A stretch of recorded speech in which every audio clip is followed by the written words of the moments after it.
Ulu Tanrı'nın adıyla. انصاف علی هدایت هستم و با برنامه 72 مهندسی جهل امروز رو آغاز میکنم با یک کتاب جدیدی که خواهم خوند. منظورم از کتاب جدید یک کتابیه که امروز برای اولین بار باز میکنم تا بخونم و ببینم که به چه خطی نوشته، در چه تاریخی نوشته شده و به چه زبانی هستش، استاندارد هست، استاندارد نیستش، تخصصی هست، دینی هست، علمی هست، اینها رو بدونیم. خب همونطور که میدونید قبلا من بیش از 50 جلد کتاب تاریخی دستنوشته قدیمی رو دانلود کردم که الان میریم و از اونها یکی رو انتخاب میکنیم و تلاش میکنیم که بخونیم. تا اونجایی که من یادم هست علم جبر و علم جهل و اینها، دل بیلگس عقاید، جب شفا، اشعار شعرا، انشا رو هم که تا هنوز نرسیدیم به اونجا، علم اخلاق نرسیدیم بهش، کلام یونس امره نه بله اینجا رسیدیم. خب کلام یونس امره رو دومین کتابش رو ازش خوندیم و متوجه هم شدیم که در تناسخ، در نسخه برداری از اون چیزی که مرحوم یونس امره نوشته یا گفته، هر نسخه برداری بر اساس سلیقه خودش درش دستکاری کرده.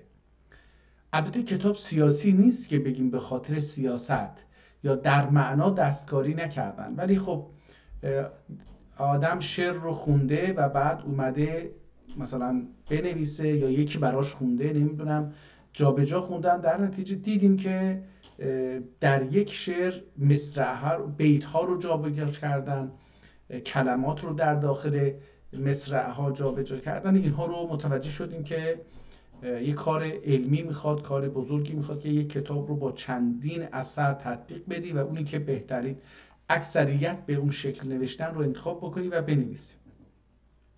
در نتیجه تصحیح کتب قدیمی نه به روشی که ایرانی های فارس زده و بیمار دارن انجام میدن، بلکه به روش علمی بسیار کار شاقی هستش. خب از این که بگذاریم، امروز این کتاب علم اخلاق جزء ثامن ببینیم. این میتونیم جزء اولش رو پیدا بکنیم، این جزء ثانی، بذارید ببینیم. حالا اخلاق جزء اول اینجا هست. این ظاهرا 8 تا چیز داشته، 9 تا 9 کتاب هست. من اینها رو دانلود کردم. اول این اخلاق جزء اول رو باز بکنیم ببینیم چی هست. اول یه نگاهی گذرا به فیزیک کتاب میندازیم ببینیم که چی هست. از همین الانش معلومه که این دستنوشته هستش و دستنوشتهش هم من نمیتونم بخونم، متاسفانه. تلاش خواهم کرد ولی این خیلی وقت میبره و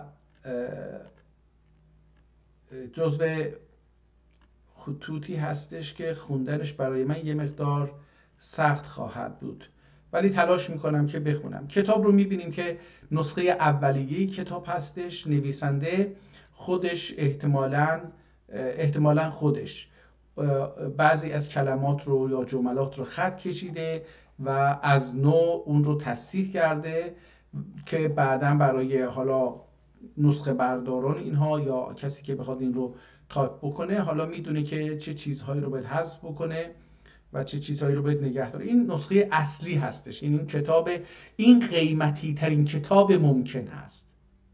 یعنی از این کتاب هر نسخه دیگری به دست بیاد، اون نسخه ممکنه یکی نوشته شده باشه، اونا هم خطی باشن، تاریخی باشن، ولی مثل این ارزش ندارن، چرا که این قلم خود نویسنده است که میبینیم مثلا یک کلمه رو نوشته و بعد فکر کرده که این کلمه اون مفهومی که ایشون میخواد برسونه رو نمیتونه برسونه، اومده و این رو اصلاح کرده و یک کلمه دیگری رو جای اون نوشته یا اصلا حذفش کرده.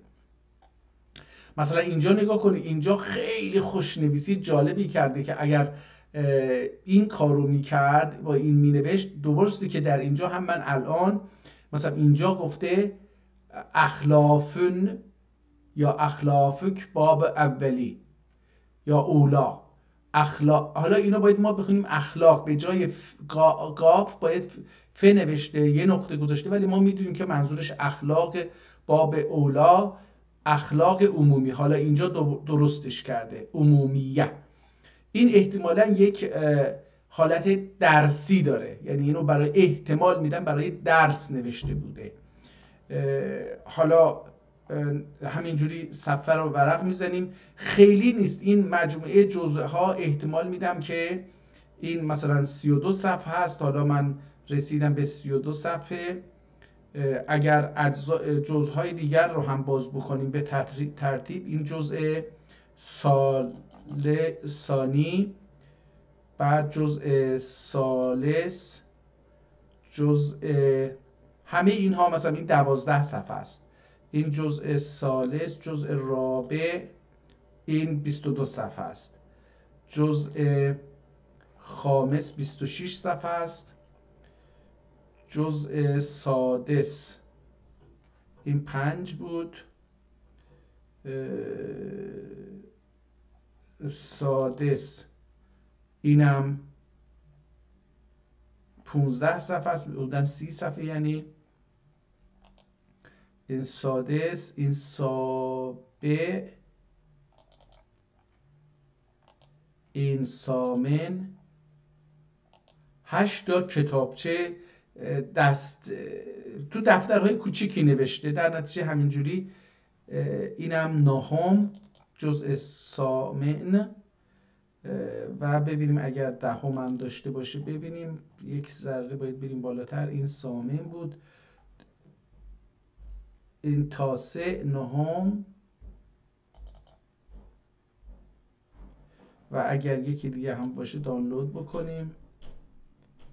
بعدش حقوقه، این هم جالب خواهد بود، کتابایی هستش که نوشته. خب حالا بریم این اخلاق رو ببینیم که اخلاق چیه. خب من اولش یه قضاوت خودم رو بگم. من به چیزی دیروز هم که با جناب اوغوز ترک داشتیم در مورد فلسفه صحبت میکردیم، این مسئله رو گفتیم که مهمترین اصل در دنیا کسب قدرت و قدرتمند شدنه. قدرت در هر زمانی به یک چیزی تعلق میگیره، یعنی یک چیزی نماد قدرت هست. ممکنه که قد انسان نماد قدرت باشه، ممکنه که زیبایی انسان نماد قدرت باشه، ممکنه که چاقی و لاغریش نماد قدرت باشه. زمان تغییر میکنه، تو زمان یه زمان چاقی علامت قدرت هست، یه زمان لاغری، یه زمان همیشه تا الان قد بلندی قدرت بوده. بعد از اون داشتن ثروت هست، داشتن تعداد بردگان هستش، کشتن آدم هایی که کشتی، زخم هایی که گرفتی، نمیدونم غارت هایی که کردی، برده هایی که داری، تعداد زنانی که داری، تعداد کسانی که به امر تو هستند، فرمان میدی گوش میکنن، تعداد کارگران، مقدار زمینی که داری، مقدار اموال مثل مال و حیوانات و اینها داری، طلا و اینها داری. بعد ممکنه دانش در یک مقاطعی، قطعاً دانش، پول،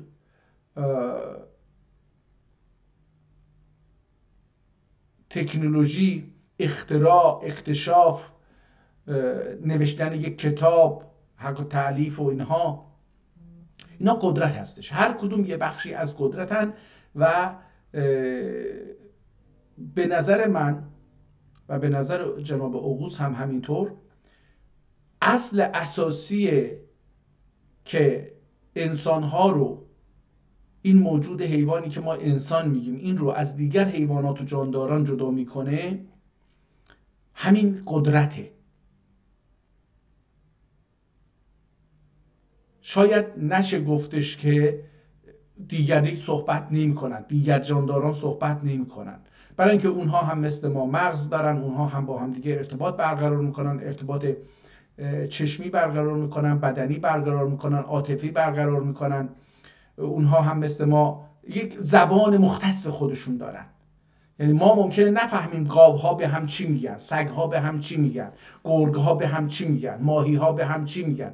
ممکنه نفهمیم که درختها به هم چی میگن، گیاها به هم چی میگن، یا مورچه ها به هم چی میگن، زنبورها به هم چی میگن. ممکنه نفهمیم اینها رو.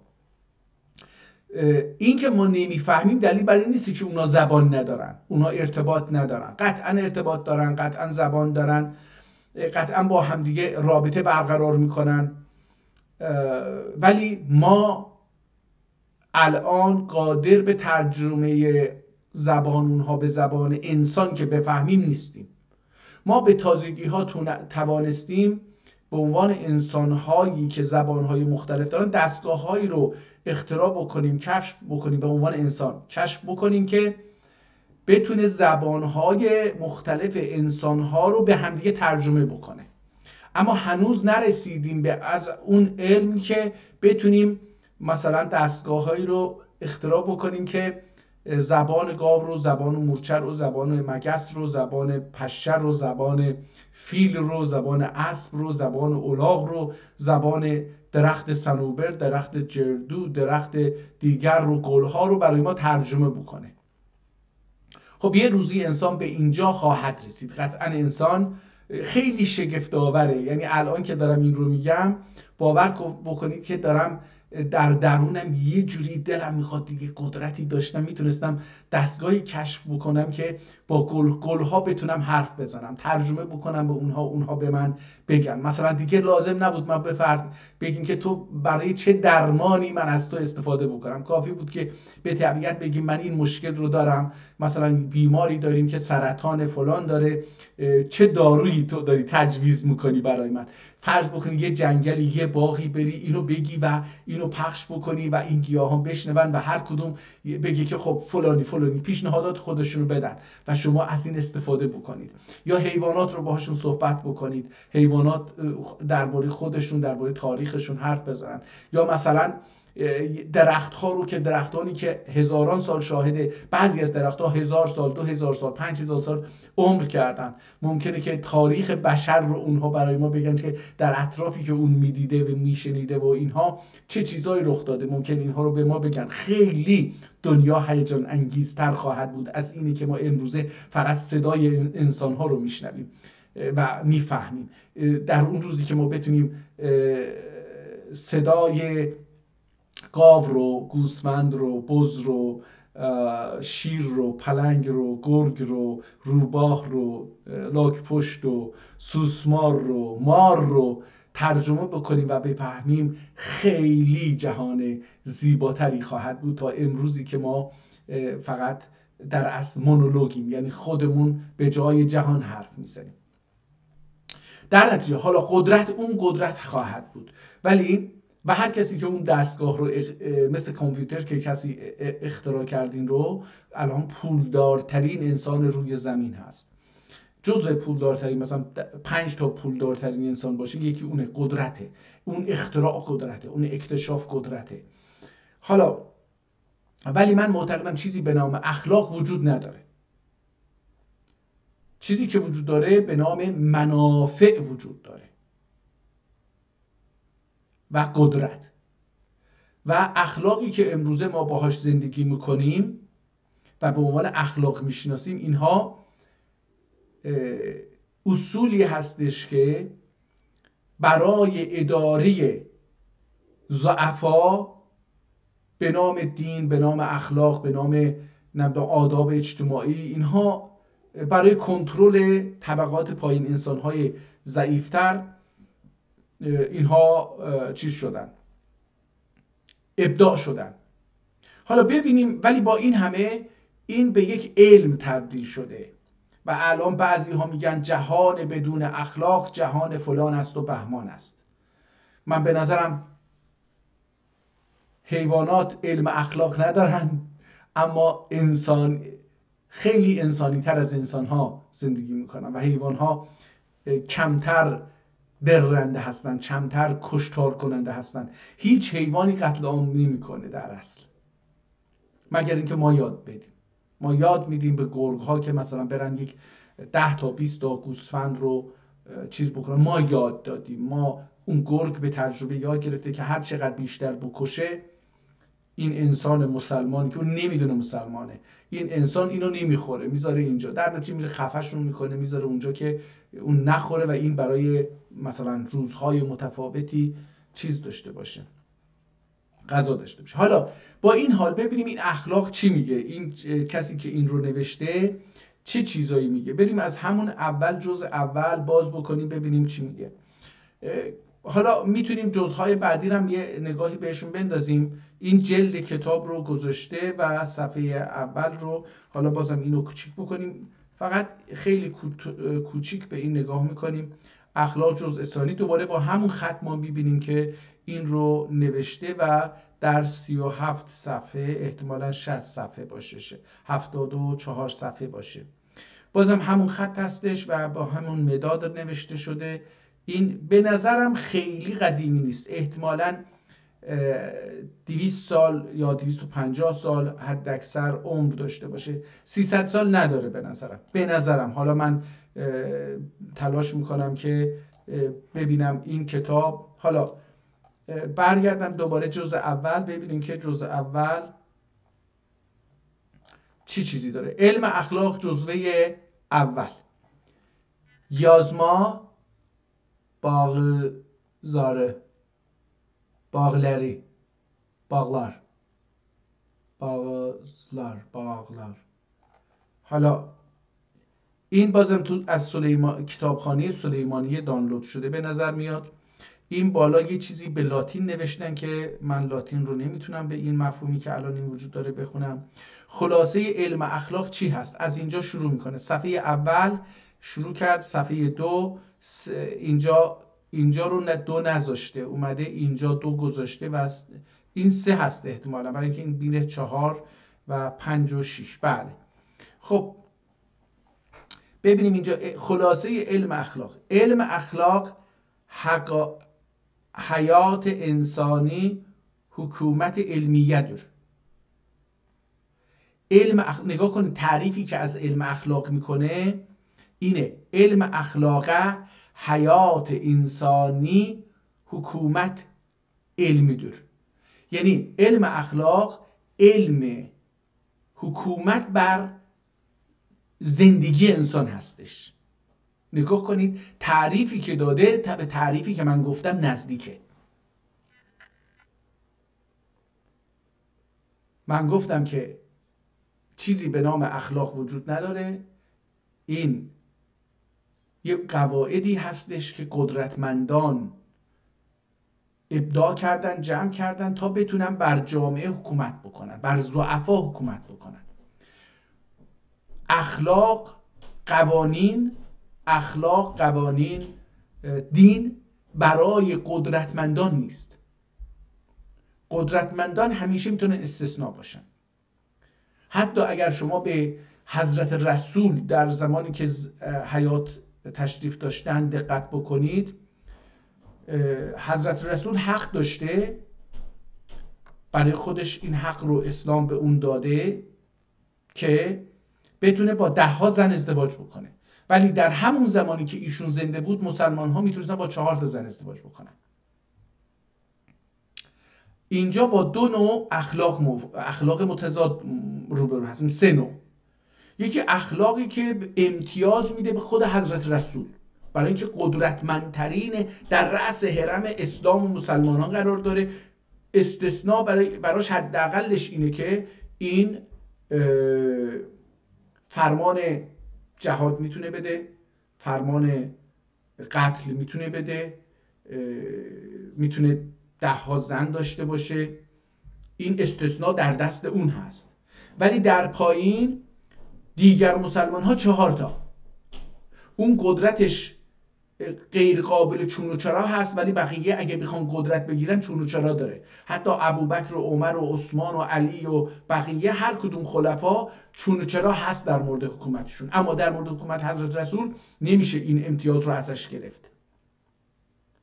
بعد این دو مرحله. سومی مرحله اینه که زنها حقوق مساوی نه با پیغمبر دارن نه با مردها.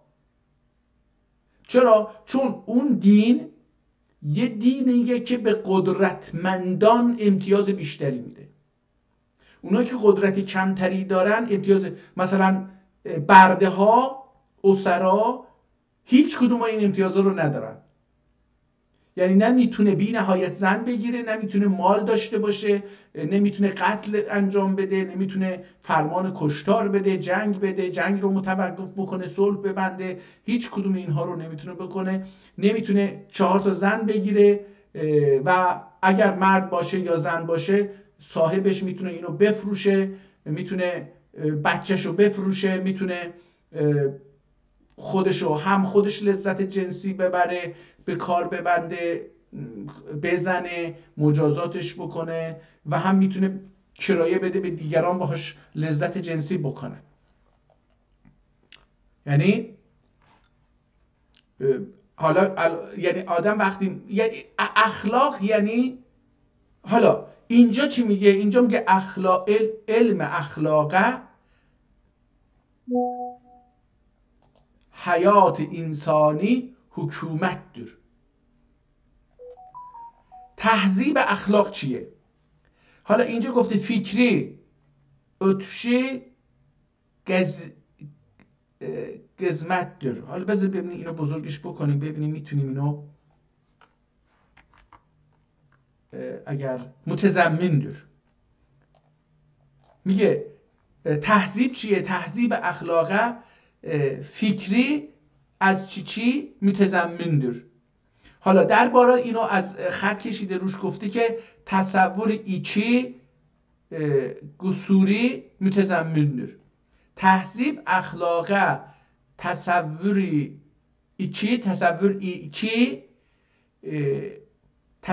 ایچی گسوری متضمن‌دür. یا تصوری متضمن، احتمال این تصوره، گسور نیست. تصوری متضمن‌دür.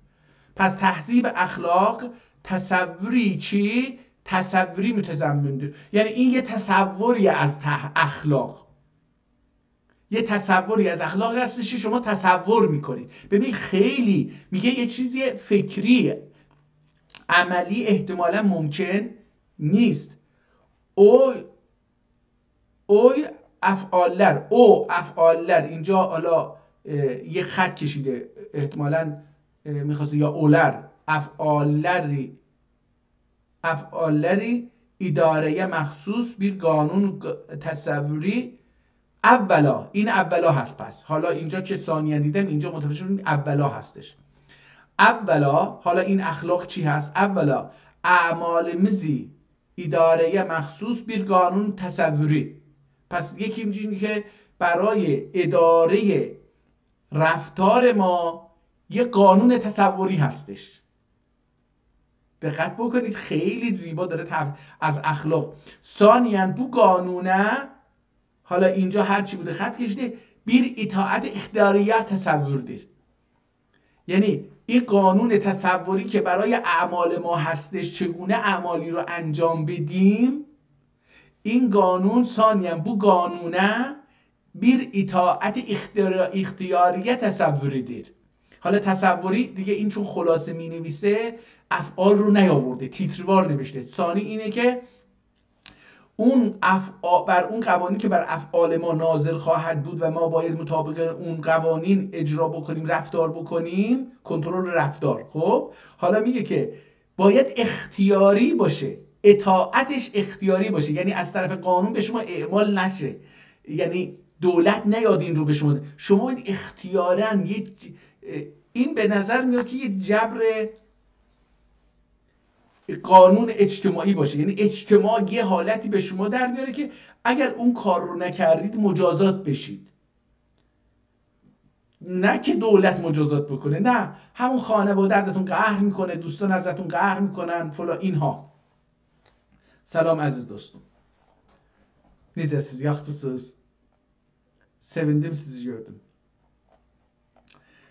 Bu قانونه این بحث چیزیه که من خیلی وقت دنبال این بودم و برای اولین بار تو عمرم یه کتاب اخلاق دارم میخونم، خطی هستش، قدیمی هستش، حالا ببینیم که کی نوشته شده، امیدوارم بتونیم. Bu قانونه منفعل و یا فاعل مختار، حالا اینجا نوشته موجودات یعنی عکس انسانه متعلقdır. میگه bu قانونه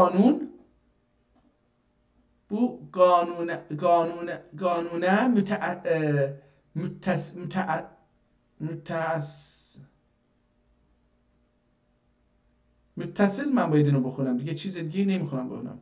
متصل و فاعل مختار. فاعل یعنی کسی کار رو انجام میده، مختار یعنی کسی که اختیار داره که انجام نده یا انجام بده. اینو به خاطر این میگه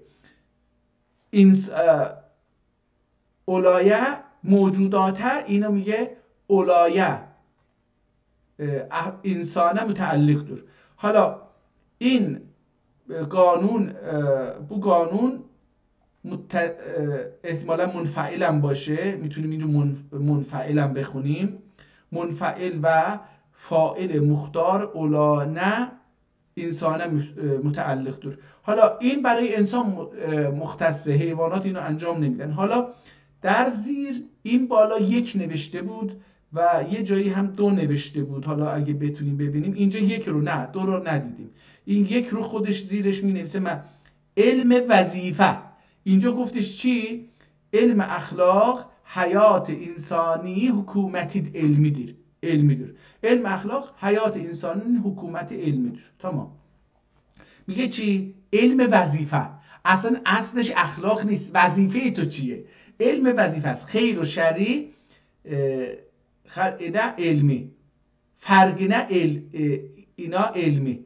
خب میگه که خیر و شری که هستش، حالا اینجا بعضی کلمه ها رو نمیتونم بخونم. انسان ما وضع لهی علمی، انسان ما وضع لهی علمی، انسانه علم. حالا اخلاق رو یه دو تا تعریف دیگه میده از اخلاق. اولی گفتش که علم اداره حیات انسان هست اخلاق. دومی میگه علم وظیفه هستش که خیر و شر رو مشخص میکنه. شما در جامعه مثلا یکی عروسی دعوت بکنه یا یکی مرده باشه خدای نکرده، یکی مریض شده باشه، یکی تصادف کرده باشه، یکی به سفر بره، حج بره، یکی از سفر بیاد، از حج بیاد، از زیارتی بیاد، نمیدونم یکی مثلا ازتون پول قرض بخواد، یکی پول قرض بگیره، نمیدونم یکی مستاجرتون باشه، یکی صاحب خونه باشه. این روابطی که هست بین اینها، شما یک کارهایی رو باید انجام بدید، یک کارهایی رو انجام ندید. یکی همسر یکی هست، یکی زن یکی هست، یکی دختر یکی هست، یکی نامزد یکی هست. شما وقتی اینها رو میبینید یک کارهایی رو در رابطه با این انسانها میتونید انجام بدید، یک کارهایی رو نمیتونید انجام بدید. مثلا یه دختری که تا دیروز دختر بود، نامزد نکرده بود، نشانlı نداشت، آداخlı نداشت، شما میتونستید برید خواستگاری بکنید، برید باش حرف بزنید، دعوت بکنید که من مثلا میخوام با تو آشنا بشم، تو رو بشناسم، خواستگار بشم. ولی از روزی که ایشون دیگه رفت با یکی آشنا شد یا با یکی چیز شد، خیرها و شرراهی هستش که شما نمیتونید اونها رو زیر پاتون بذارید. میتونید بذارید، باید پنهانی باشه. وقتی پنهانی هست، وقتی علنی بشه پیش فامیل و دوست و نزدیکان و اینها جامعه طرد میشید، بعد قلمداد. این مجازاته. حالا اینجا میگه که انسان ما وضع له علمی، اون قانون هایی که برای کنترل انسان وضع میشه به اون میگن علم اخلاق.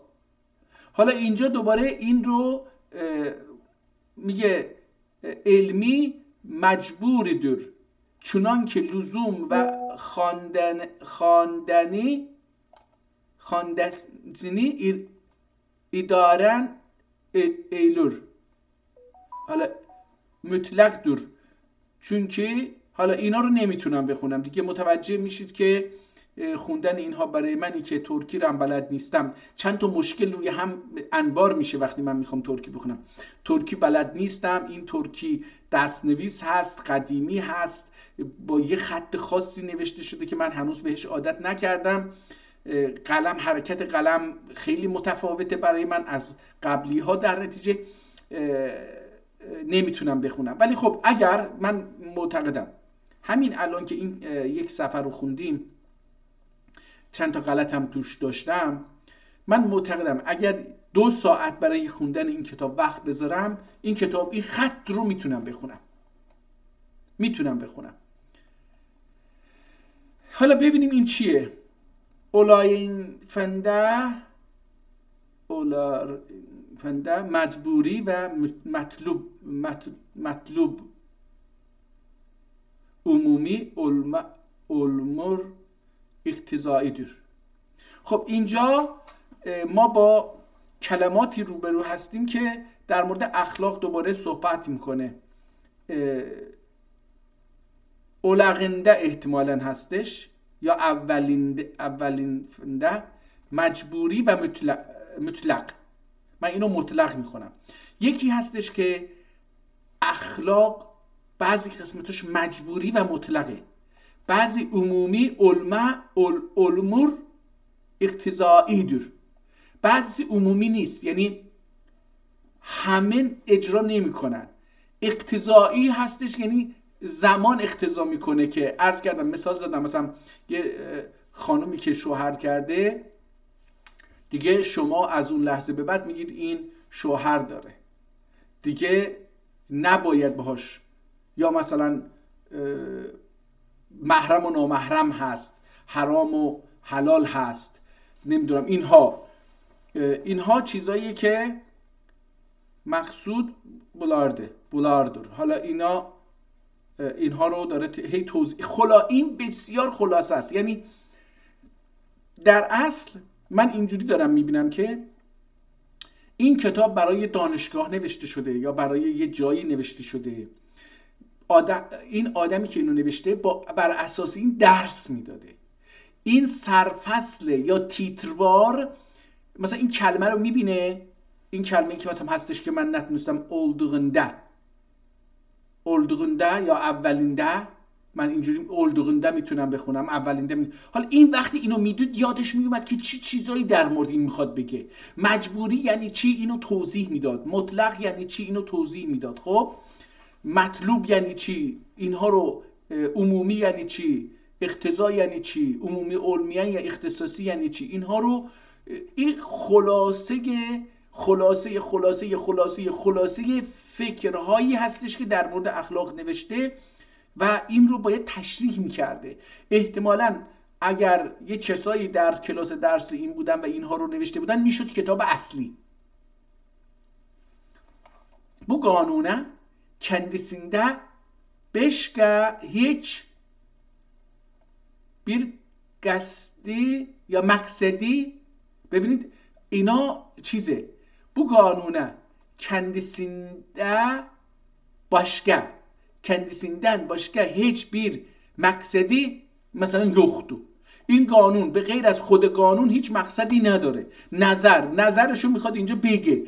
نگاه کنید، این میخواد یه چیزایی رو توضیح بده. هنوز خیلی اعتبار علمیه رو امر نهی ایدر.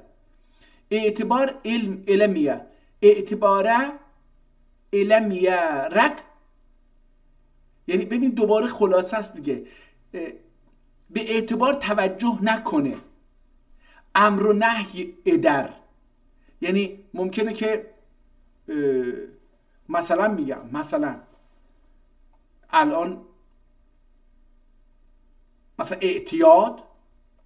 اعتیاد زنا برای همه غیر قابل قبوله از نظر اخلاقی. از نظر قانونی اگر یکی مثلا خصوصا در اروپا و آمریکا اگر یه مردی از یکی زنی خوشش بیاد، دوتایی با هم خوششون بیاد، ازدواج هم نکنن، البته به شرطی که مثلا چیز داشته باشن، زن یا شوهر نداشته باشن، اینها با هم رابطه برقرار بکنن، از نظر اسلامی هم مجازات شرعی سخت نیست. یک زنی مثلا بیوه هست، یک زنی که چی بگیم شوهرش مرده یا طلاق گرفته، این با یه مردی که حالا یا زن داره یا نداره رابطه برقرار بکنه، از نظر شرعی مجازات سختی نداره، ولی از نظر اخلاقی سخته. مثلا یه خانومی که طلاق گرفته دیگه مثلا هم یه جوری بهش نگاه میکنه، پدر و مادر و برادر و همه.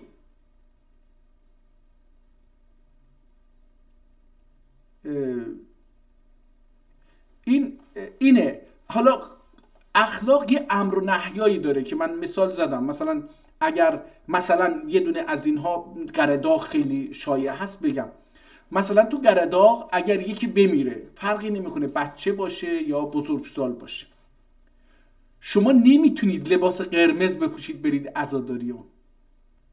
این معنیش دشمنیه، شادیه در عزای اون. و اگر این اتفاق بیفته لباس رنگی بپوشن یا لباس قرمز خصوصا بپوشن، اون خانواده کینه اون کسی که این لباس رو پوشیده بود حالا دیده میشد یا اومد مثلا از دور هم اومده باشه، اونو به دل میگیره. وقتی یه عزیزی از اون طرف بمیره اینا همین کارو براش انجام میدادن در گذشته. الان نمیدونم چقدر هستش نیستش. این قانون نیست، ولی برای کنترل رفتار انسان ها یک چیزه، قانون نانوشته هست، جزو اخلاقیات قرداغ هست. مثلا حتما با یک کسی که مرده، مثلا من خودم لباس مشکی نمیپوشم، سیاه نمیپوشم، دوست ندارم.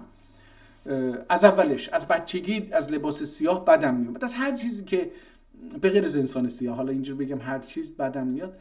معمولا من از هر چیز رنگی که سیاه باشه خوشم نمیاد. سرمه‌ای رو تا یه حدودی میپذیرم، خیلی کم، نه خیلی زیاد. یعنی لباس‌های مثلا سیاه تر از این، مثلا کت رو دوست ندارم بپوشم ولی دارم، مثلا دارم معمولا سرمه‌ای دارم، حالا وسطش مثلا ممکنه که یه سیاهی که تیره خطای تیره سفیدی داشته باشه مثلا داشته باشه. ولی خب معمولا سیاه رو مثلا باید برای عزا پوشید. من خودم مثلا سفید میپوشیدم برای عزا، هم اگه میرفتم پیرن سفید میپوشیدم مثلا که چیز باشه. خیلی بد دیده نمیشه پیرن سفید، ولی شما به هر حال این یه عرفه دیگه، تو چیز هست، اخلاق جز و اخلاقیات باید سیاه پوشید. انسانلرین حالا اینجا اومده دوباره رفته رو این که چی هست. ما حالا من این دومین صفحه رو وضع اتسع اولدوکلری هر دورلو قانون مقدم، یعنی اگر قانون اخلاقی وجود داره وضع اتسع اولدوکلری هر دورلو قانون مقدم ده. از هر قانونی مقدمه. برای همین در انگلستان قانون اساسی وجود نداره. قانون اساسی عبارت است از آداب و رسومی که تاریخاً شکل گرفته و به نظر من بهترین قانون همینه که شما بتونید بر اساس اون پیش برید، آداب و رسوم رو، تاریختون رو بتونید برید و تغییرش بدید در زمان، اگر لازم شد تغییرات ایجاد بشه. و حالا اینجا ببینید اونلردن مافوق دور، یعنی میگه از قانونها مافوق هستش این اصول اخلاقی که هستش، چون برای اینکه ضمانت اجراییش خودتی، دیگرانن، دولت نیست. در حالی در قوانین پلیس، دادگاه هستش، اینها چیز هستن و شما به راحتی میشکنید. هر قانونی که وجود داره، ببینید مثلا رانندگی باشه، هر قانونی که وجود داره انسان ها به راحتی میشکنن و جریمه‌شو پرداخت میکنن. اما قوانین اخلاق شکستنش تا زمانی که پنهانه مشکلی نیست. وقتی که علنی شد یارو میره خودکشی میکنه، یارو فرار میکنه، از اونجا میره، چون نمیتونه دیگه بمونه. حتی خانواده هم نمیپذیره. متاسفانه بعضی از پدرها و مادرها و برادران به خصوص این نوع فشار اجتماعی به روی اونها اونقدر زیاده که اگر زنشون، مادرشون، خواهرشون، نمیدونم یکی از بستگانشون یه کاری بکنه که از نظر اونها غیر اخلاقیه، اونو میکشن. حداقلش اینقدر انسانی نیستن این برادران، این پدران، این شوهران، این زنایی که اینجوری انتقام میگیرن که بگن خب تو فرار کن برو، تو فرار کن برو، از اینجا برو یه جای دیگه زندگی کن. دنیا که قحطی نیست حتما همین روستا باشه، همین شهر باشه. دنیا خیلی بزرگه، پاشو برو یه جای دیگه بدون که کسی تو رو بشناسه زندگی بکن.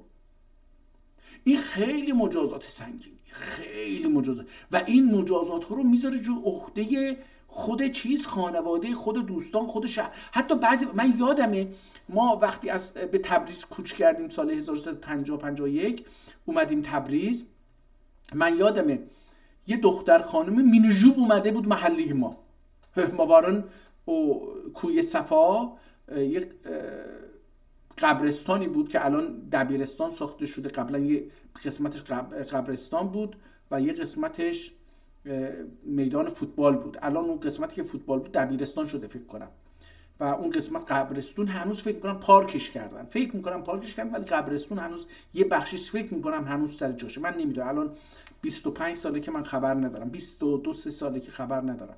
در اصلا من اون زمانی که حتی زندان بودم، یعنی 25 سال پیش، هم خبر نداشتم، چون از اونجا رفت آمد نمی‌کردم که ببینم اون قبرستان وجود داشت یا نه.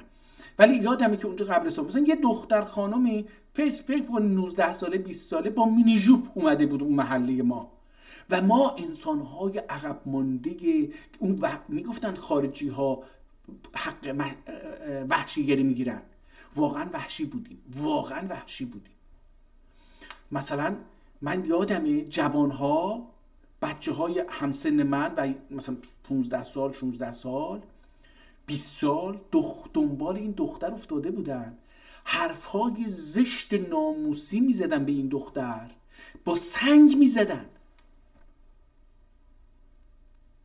من برای اولین بار رفتار انسانی غیر انسانی رو اونجا، رفتار انسان ها نسبت به انسان دیگه که متفاوت از شما و من هستش رو اونجا متوجه شدم و خیلی رنجیدم.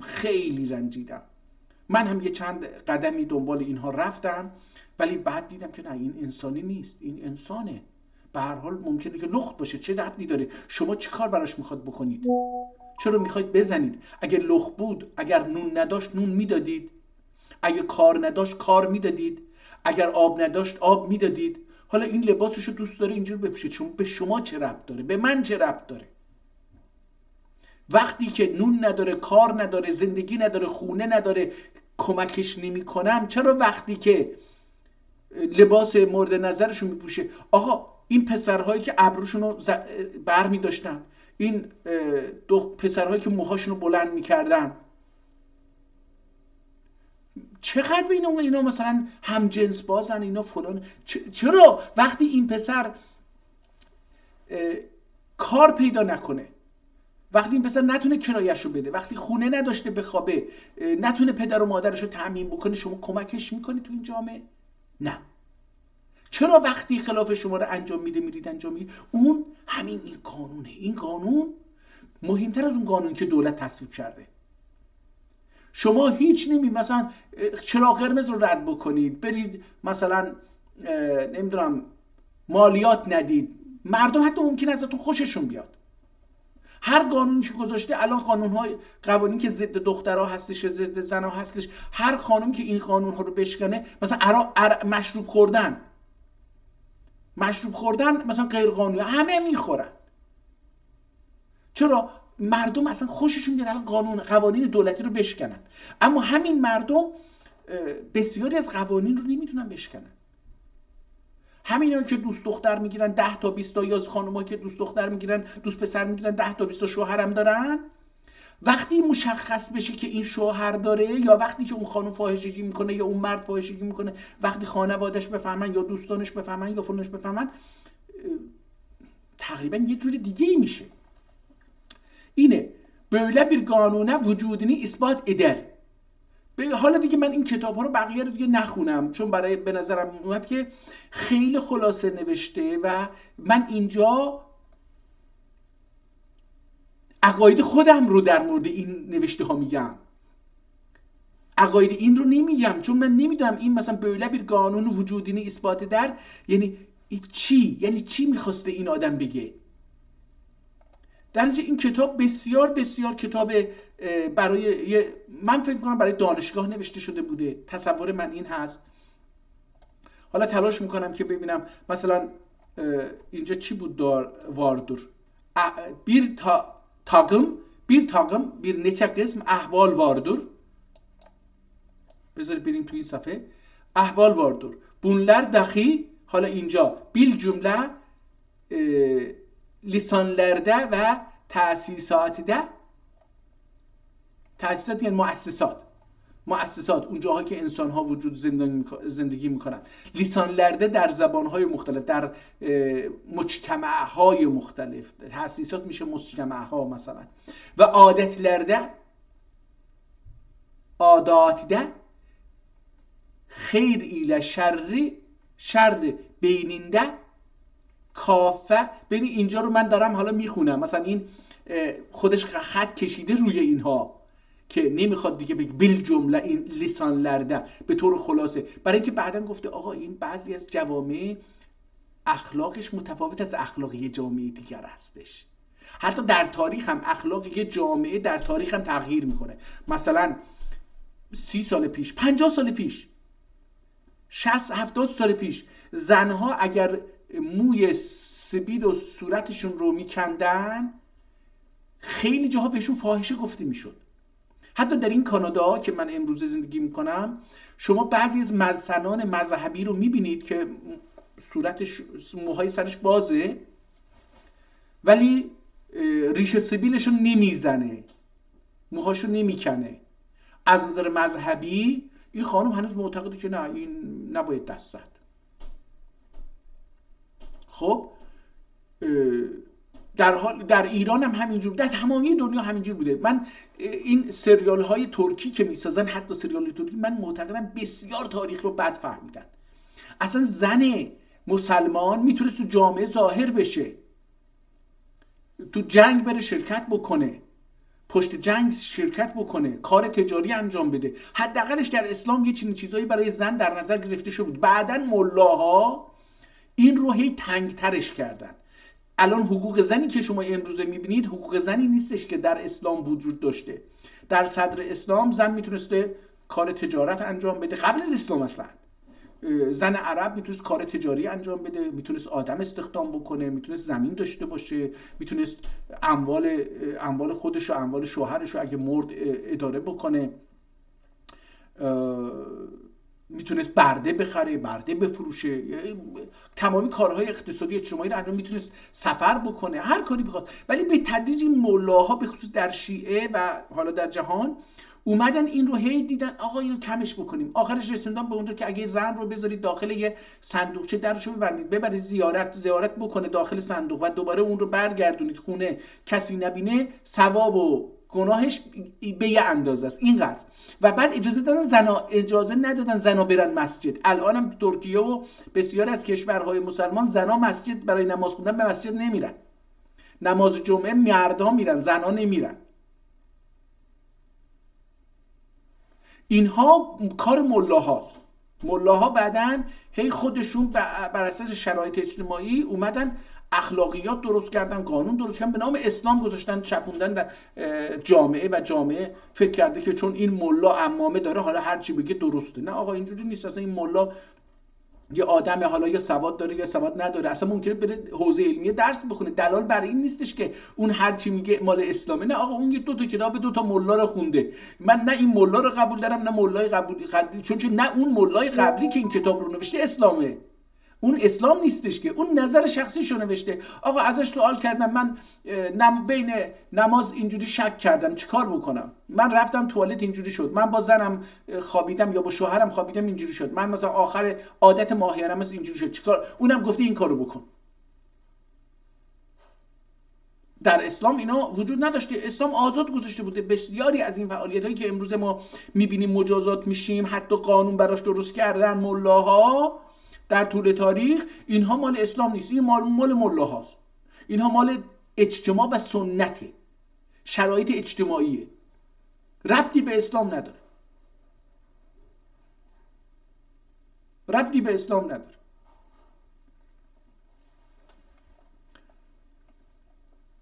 حالا این آدم هم اومده گفته که آقا تو شرایط اجتماعی تغییر میکنه، تو مؤسسات هم تغییر میکنه. شما الان مثلا هر جا کار بکنید در کانادا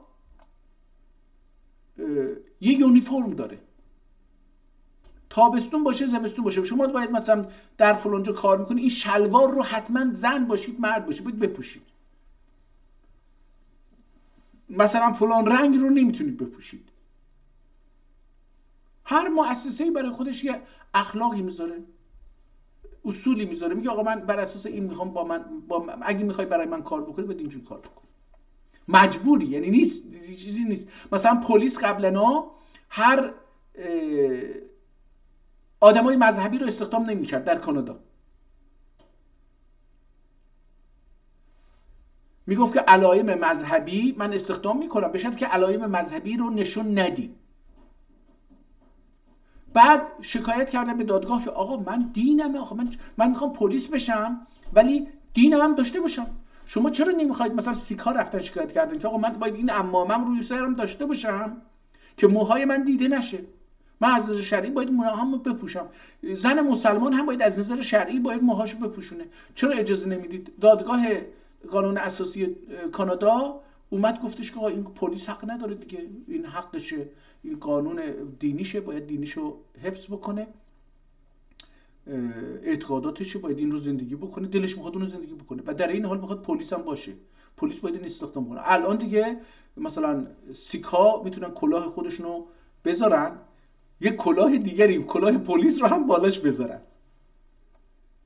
یا زن مسلمان میتونه استخدام پلیس بشه، روی مقنعش یا روی اون روسری هر چی که میبنده برای موهاش یه کلاه پلیس هم بذاره، یا یه کلاه پلیس براش طراحی بکنن که مثلا قدیما کلاه خود بود، هم موها این گردن اینا رو هم چیز میکرد، اینجا ممکنه که اینجوری درست بکنن اینا. هر حال میخوام بگم یعنی اومده خط زده، گفته که نه این درست نیست، خط زده و عادتلره خیر ایله شر بیننده. حالا عادت ها هم هستش، بعد خیر و شر هم اینا هست، بعد دیدی که نه آقا خیر و شر همون اخلاق دیگه، من گفتم دوباره اومده بی اینجا یه حرف، حالا این بی هست چی هست من نمیدونم. خب این کتاب رو بریم صفحه آخر ببینیم که یک چه چیزی نوشته، خیلی خلاصه نوشته در نتیجه، ولی میشه خوند و میشه براش حاشیه نوشت، میشه براش شرح نوشت. یعنی مثلا خود من هم میتونم بشینم براش نظریات خودم رو بنویسم، بگم که این آدم اینو گفته، منم نظرم اینه، بعد توضیح بدم. البته باید این داخل کیومه بیاد که نظر این آدم این بوده، خلاصه بوده. احتمالاً بشه یه آدمی رو پیدا کرد که تو کلاس این بوده و بشه نوشته های کلاس رو به عنوان کتاب اصلی این نویسنده پیدا کرد. حالا بذارید ببینیم اینجا میتونیم یه چیزی به دست بیاریم که ثالثاً سوم خط نفسی یا حظ نفسی، هر دوتا میتونه باشه. اینجا عرضه جسمانی روحانی یه چیزی بوده، احتمالاً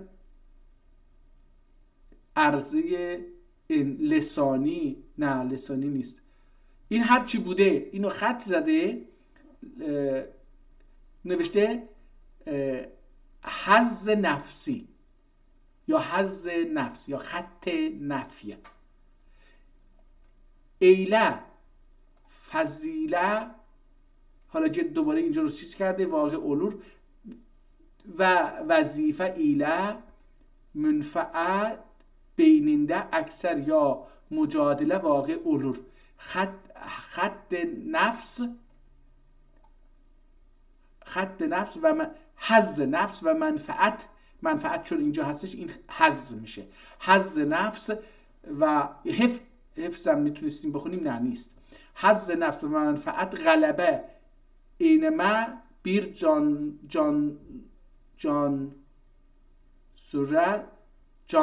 لولر جان لولر، احتمال میدم جان لولر فقط وجدانه آنده وظیفه اتباع سر ادر. حالا اینا رو باید میگم این خوندم مجادله وزیله علمس، مجادله سن فضل علمس، نمیدونم وظیفسی حسب نفس و منفعت ذاتیه سیدر bir نوعی فرض اولونه. خب همونطور که میبینید این کتاب دست نوشته هستش، قدیمیه. من تلاش کردم که ازش چند جمله رو بخونم ولی خیلی خلاصه نوشته. این جلد کتاب هست، دوباره جزء ثانی هستش. همونطور که در قسمت اول عرض کردم اینجا 428 نوشته، احتمالا کل کتاب 428 صفحه باید باشه.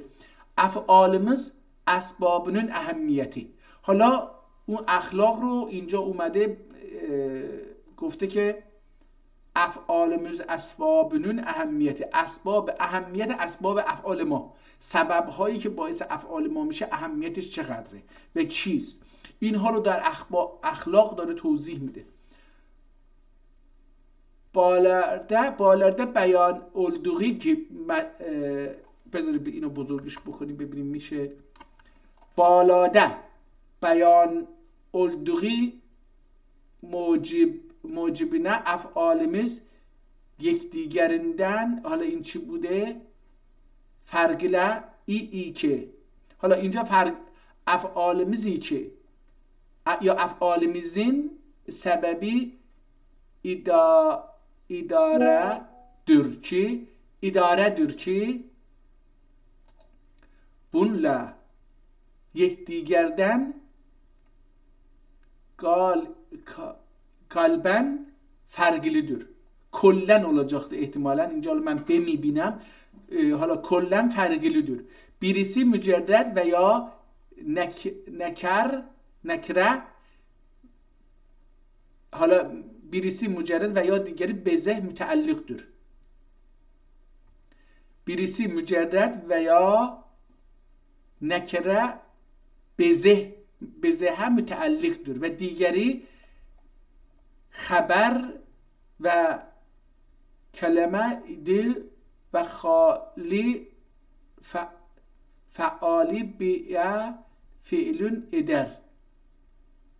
ببینید حالا اینا رو خیلی سخته بخونم ولی گفتم بازم عرض بکنم که این خط خیلی سخته برای من خوندنش، اما اگر 1 ساعت 2 ساعت 10 صفحه از این رو بخونم این نوع چرخش قلم رو به دست میارم و میتونم این رو حداقل میتونم 90% رو بخونم.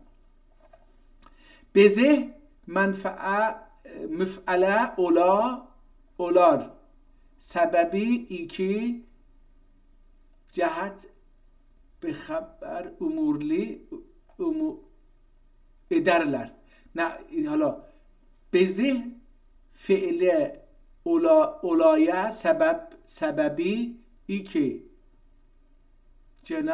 جهت به خیر امورler ki bunlardan ikisi dahi hasb nefsi ve menfaat zatiye raci olur. Birinde safa esasi hifz nefs, hazz nefsi, bazı خون kimi، من اینو خون خوندم احتمالا نمیدونم، بعضی خون kimi خاطر نیست فتره دی، حالا اینجا فایده احتمالا باشه، دیگری فایده. اینو من فایده خوندم، اینجا فایده رو اینجوری نوشته ولی احتمال میدم این اینجوری فایده لی فکریdir، این فکر باشه، این فکر هستش. بعضی این اون وقت خون نمیشه دیگه، این باید یه چیز دیگه خوند.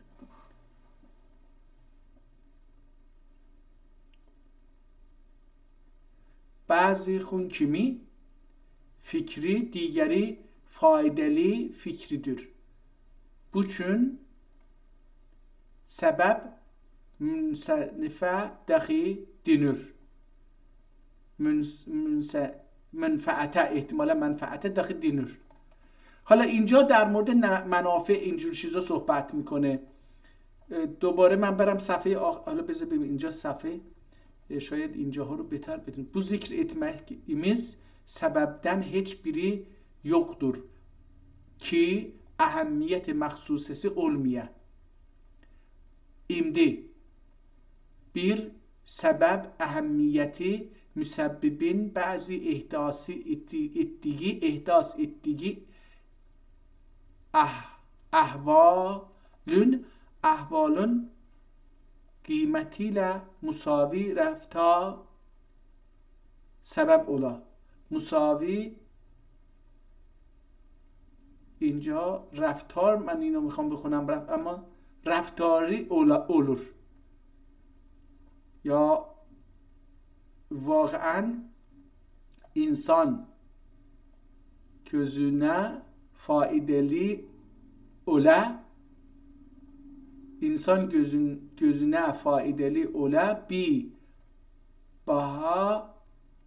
bir şey aramur olur. Kendi için ve mef'ul ve ma'del خطوطlar ve gelir istihsali caizdir.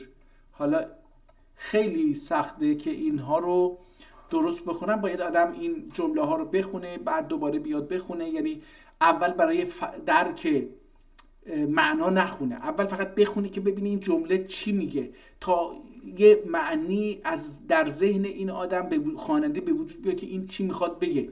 بعد دوباره برگرده یه بار دیگه بخونه، به معنی ها اهمیت بده. بار سوم بیاد بفهمه. هم چشمش در این مدت به چیز عادت میکنه، به چرخش قلم برای نوشتن حروف و صداها عادت میکنه، هم معنی تو ذهنش جا میگیره که میتونه کلماتی که نصف و نیمه نوشته شده رو هم تشخیص بده، کلماتی که احتمالاً غلط املایی توش هست تشخیص بده، کلمات و اینها رو جمع و جور بکنه. به هر حال میتونه اینها رو انجام بده. خب من با اجازهتون برم صفحه آخر این کتاب ببینم شاید یه اسمی چیزی. این کتاب گفته 38 صفحه ولی بذارید ببینیم اینجا من فکر کنم که 70 و اینجا گفته 74 صفحه. خب 74 صفحه پایین اینجا گفته چیز 74 صفحه است. درست. Biz gözü efalimizi vicdana ahlakımız vardır ve sab'a ve başka zaman افعالی که زرا قیاسن تصویر ederiz. Ana başkaları hakka olar hükümleri o kadar muhteliftir. Eğer ya ekser با اهل فضله اولار umar başka arman efalini başka olan efalini gezer efalleri beni aleyhi delali asbab haml eder. Calip ki halbuki kendi hututatine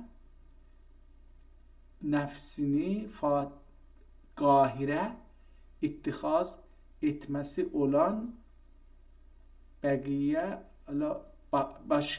başkalar ya afali dahi bu kaideye isnad ederler. حالا نگاه کنید خیلی جاهاشو نتونستم بخونم. حالا اگر همین جوری که نمیتونم بخونم رو ادامه بدم، کتاب رو یک بار بخونم، دوبار چشمم عادت میکنه این کلمات به مفهوم. در جمله های مختلف وقتی کلمه ها تکرار میشه اون دستخط میاد بیرون، اون چیزی که من نمیتونستم بخونم بیاد بیرون و میتونم بخونم. حالا بریم کتاب سوم رو ببینیم که چه فرقی داره.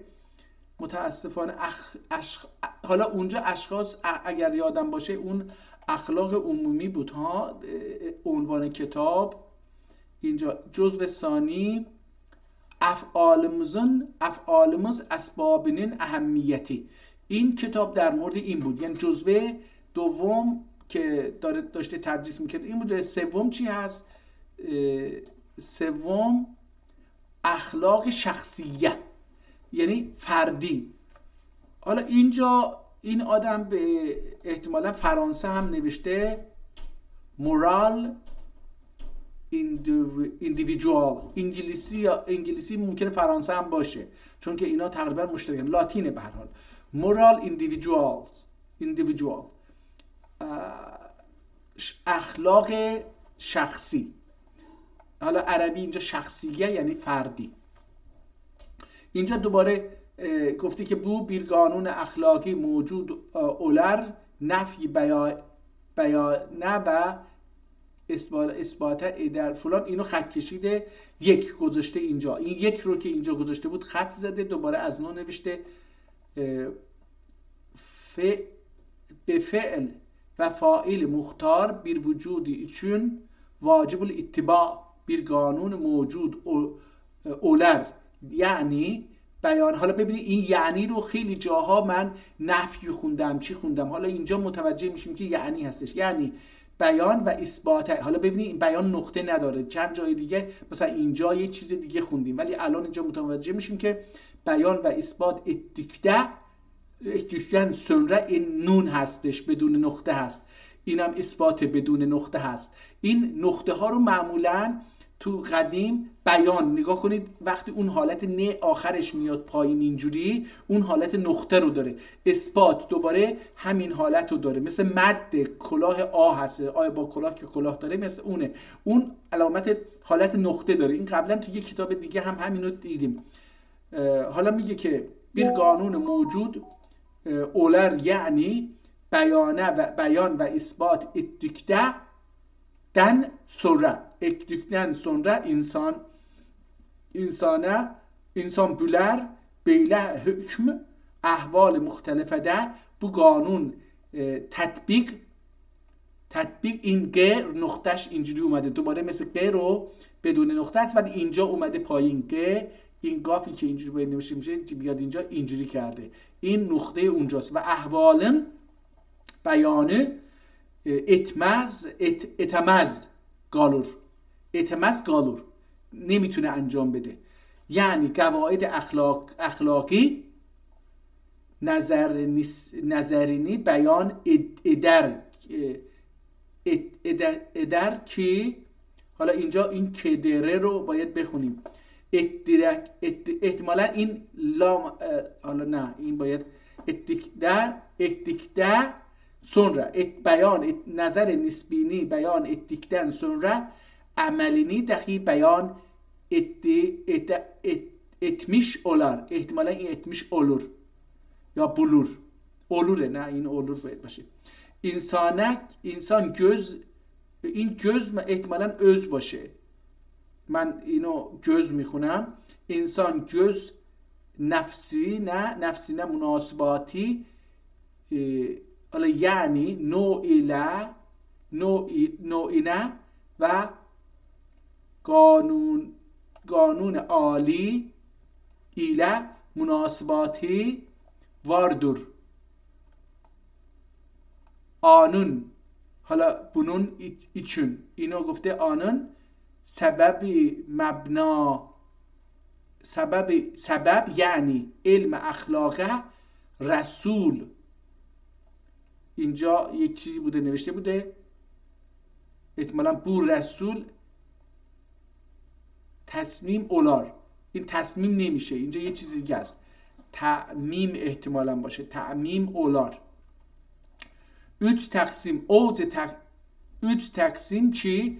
اخلاقی شخصیه یا خود انسان. 3 تقسیم. حالا اینم تقسیمه.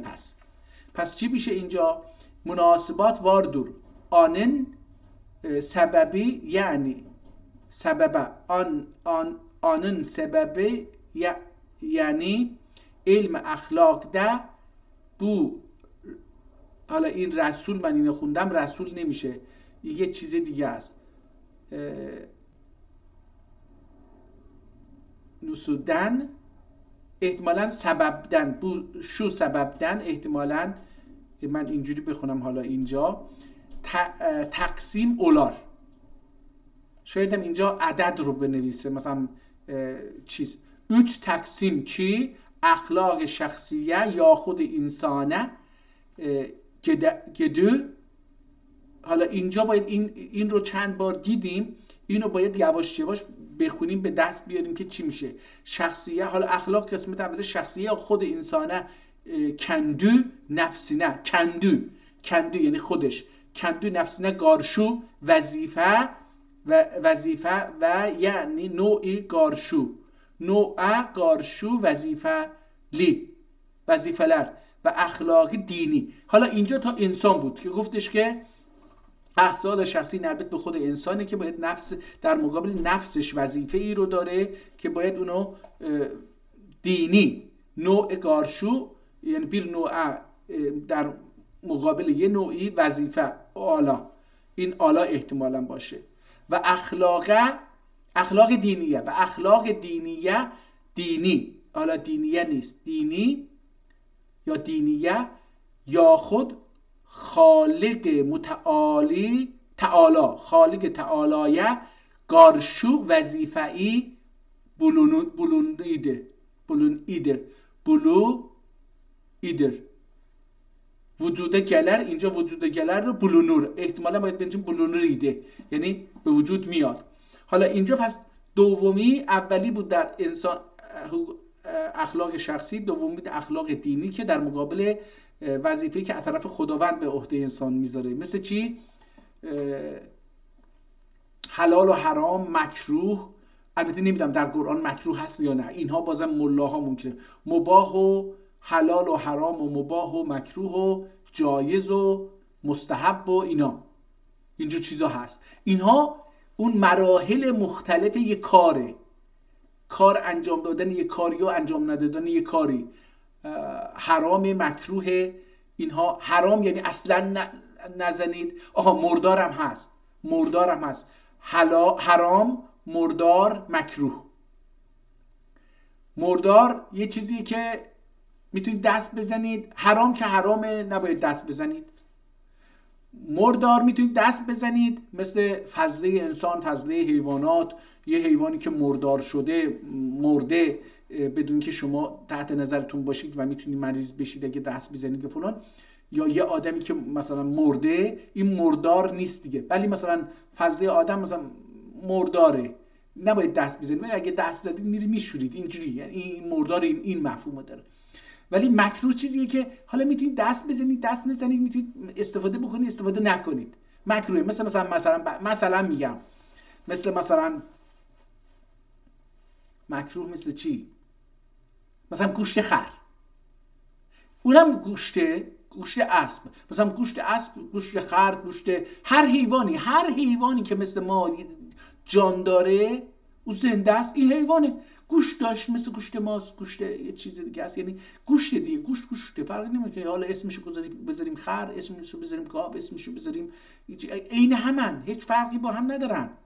ولی از نظر اجتماعی حالا چون این اسمش خره مثلا بد دیده میشه، در حالی که این همون حیوانه، مثل اسب، مثل گاو، مثل شتر، مثل گوسفند، مثل شیجه، هیچ فرقی نداره. ولی تو این جامعه مکروه شده. حالا اخلاقا مثلا میگن خر، حالا میگه مثلا اینجوری، این مکروهه.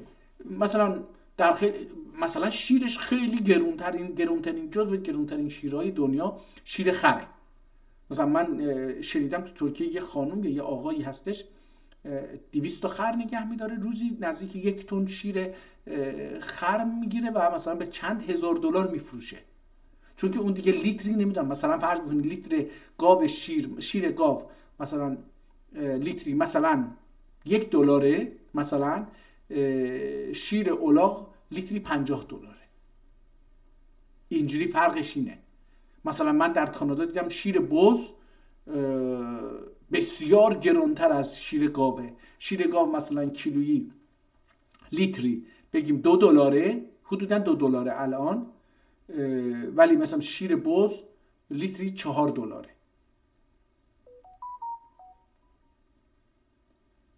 حالا مثلا من شیر گوز ندیدم، چون که این منطقه‌ای که من زندگی میکنم گوز اهلی نیست، ولی مثلا در بسیاری از کشورها گوز رو اهلی کردن، مثل گاو دارن پرورش میدن، نگهداری میکنن و صحت سوارش میشن، بار میبندن بهش، مثل اسب و قاطر و اینها. البته اسب و قاطر ممکنه که در سرمایه زیاد مثلا اسب دووم نمیاره، قاطر دووم میاره، ولی مثلا گوزنهایی هستن مثلا گوزنهای سیبری و اینها، قطب اینها دوام میارن و از اینها استفاده میکنن به عنوان همه چیز، یعنی به عنوان همه چیزش قابل استفاده است، استفاده میکنن. حالا خواستم بگم که اخلاق در چیز مثلا جزو اینها هستش که حالا اینجا گفت اخلاق دین از اونجا در مقابل خدای تعالی چیز میشه.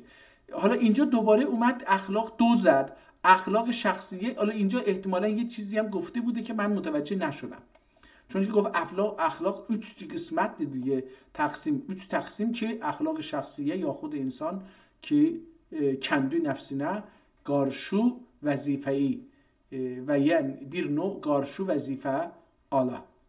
اخلاق دینیه یا خود خالق تعالیه گارشو وظیفه.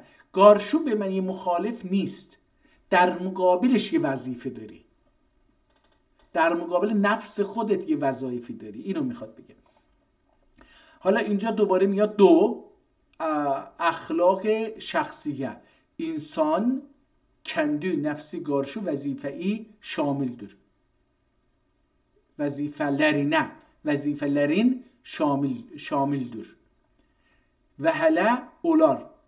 حالا احتمالا این هله من خوندم ولی احتمالا این نیست.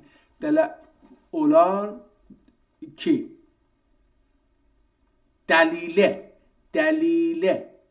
daliyle olar ki kendi nefsimize karşı dahi tafci aması bize garip görünür. اینجا میگه که kendi nefsimize karşı dahi،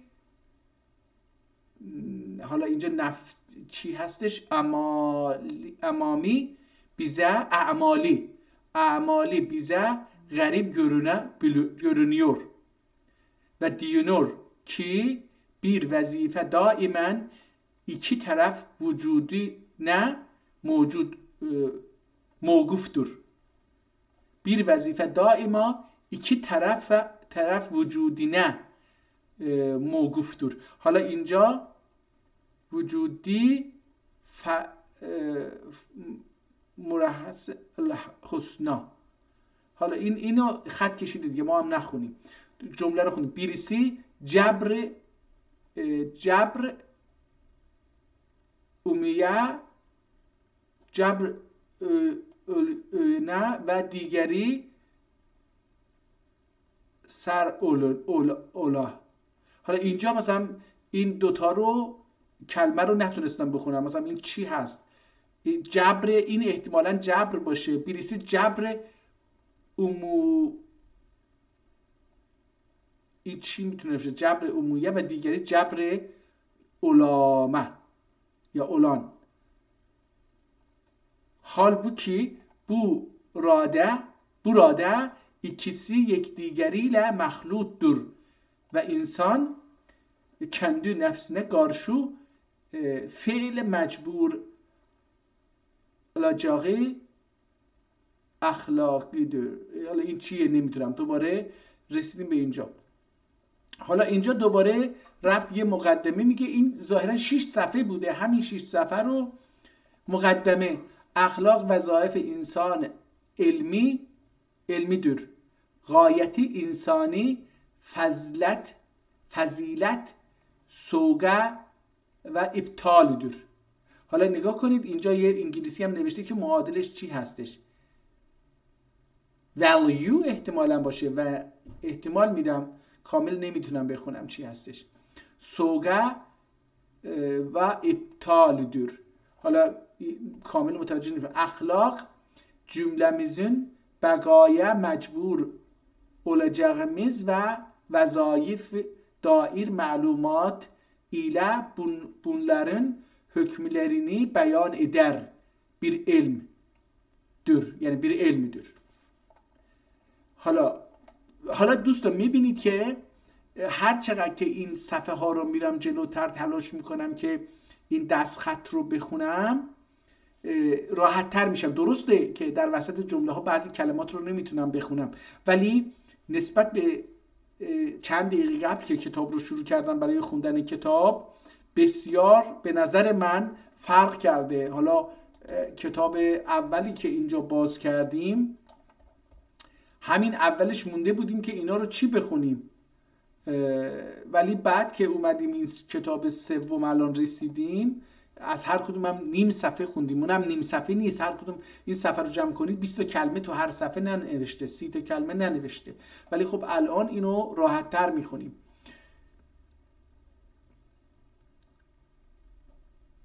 تفصیل اثری ظهور اتمه انسانه نور تفضل اثری. حالا اینجا مثلا اینها رو باید دید که این چی هست، این چی هست. هنوز من این رو کامل متوجه نشدم.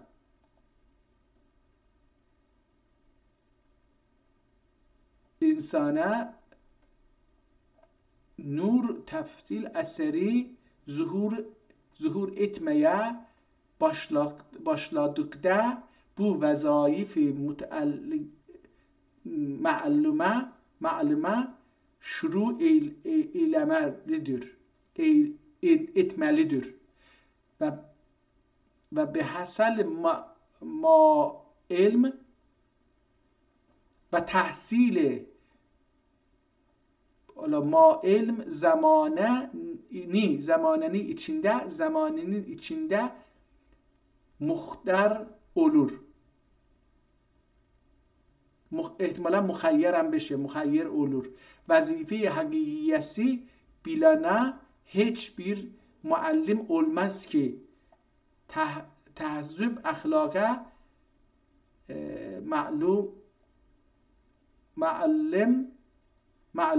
معلومات. حالا اینجا متوجه میشم این حالت ت هستش که این حالت رو می نویسه. معلومات طلب قلوب دو. خب بریم آخر این کتاب، همین آخرش بوده احتمالاً، ببینیم که تو این کتاب یه چیزی در رابطه با خودش میگه. Bu موضوع مهمن محصول اخلاقdır. معمول اخلاقdır. موضوع حالت موضوعی. Bu موضوع bu مقصدم میتونه باشه. Bu مقصد مهمن معمول اخلاقdır. Her tanrı hesab tanrı olur. Bir ilmi bu kadar her türlü biriye نمیتونم بخونم ولی بریم چهارم ببینیم که تو چهارم چی میگه. انسانون جناب حق کارشو وظایفی.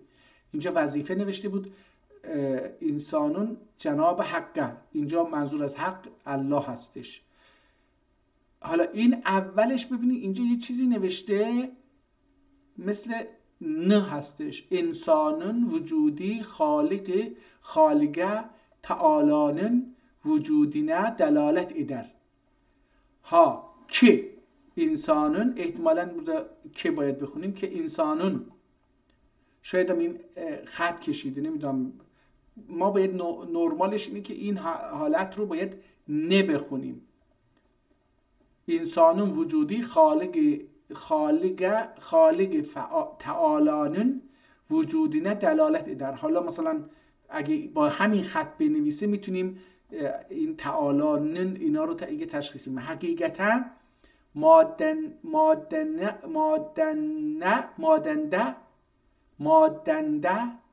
ماده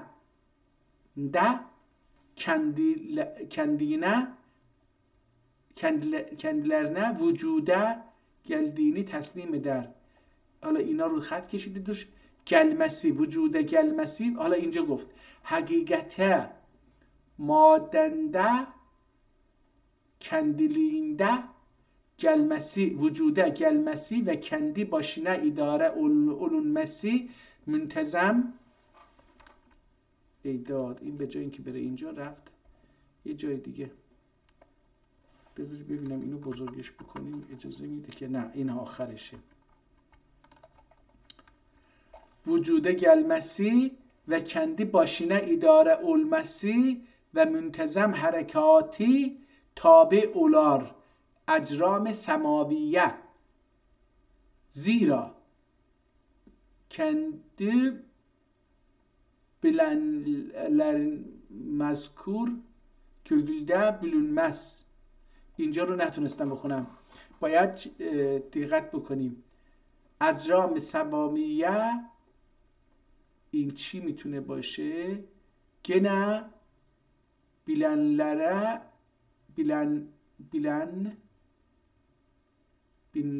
binler احتمالاً binlerce kökte bulunması. این چی bu هستش؟ kökte bulunması و دیگران انسان و ورن انسانه و حیوانه و نباتاته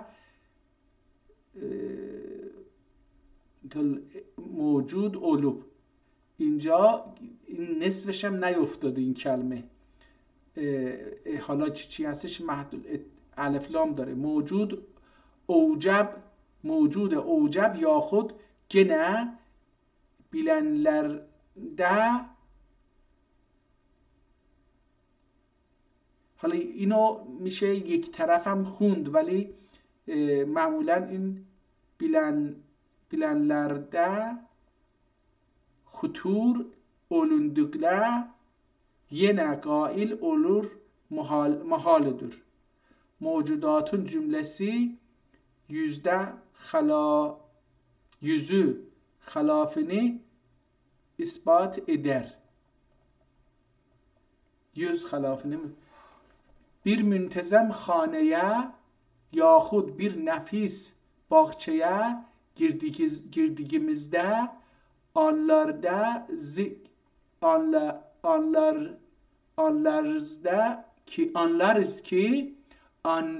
ki hala اینجا متوجه anlarız ki bir mahir usta bu haneyi yaptı, bahçeyi tezyib etti ya tezyin etti, nun in ahirش tezyin etti çiçekleri. Birine vaz ettirir ve bir fail sahip bu tehiyye ettiğimiz intizame nizamda bir buyurur. Nizamda buyurur. Ve bir de olur ki bu alem halk olunmuştur. Ve bir de olur ki bu alem halk olunmuştur. Mücerred şayane heyret olar bu ve vüzuda haligi buni bu mesnuat haligi buni idareye qasd muktesiddir. İşte bu halik mücerred Hakkı Teala Hazretidir. İnsanla henüz vakıf olmadığı قوانین طبیعی hükmüne rağm etmek kim kadir olabilir? Akıl bize talim ve ispat edir ki Hakkı Teala gayr mütenahidir, yani hududi yoktur. Ezelidir yani ve ebedidir. یعنی رو خط کشیده. ازلیdir ve ebedidir, yani iptidası ve intihası yoktur. Ala kulli şeyin qadirdir. Çünkü ana irade ilahiyesisin kime muhalefet edemez. Çünkü anın ihtimalen başı, anın iradi ilahiyesine kimse muhalefet edemez.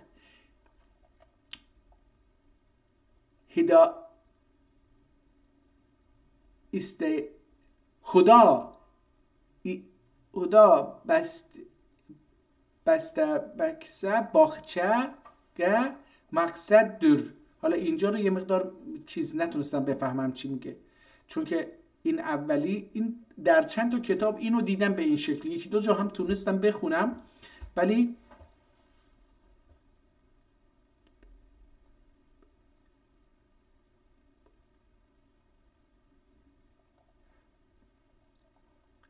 و خود این انسان خیرdir. و خود انسان خیرdir. حالا این کلمه اینجا هم یه چیزی نوشته بود، اینجاها رو هم گذشتیم ازش دیگه نفهمیدیم. خود انسان خیرdir çünkü خود انسان mükemmeldir. و فوق الاتفاقیه و فوق اتفاقیه عادلdir. حالا اینجا فوق العاده احتمالا باشه. مادامی که جناب حق موجودdur آتی یا yalnız kimseyi خلق etmemiştir. مادامی که جناب حق موجودdur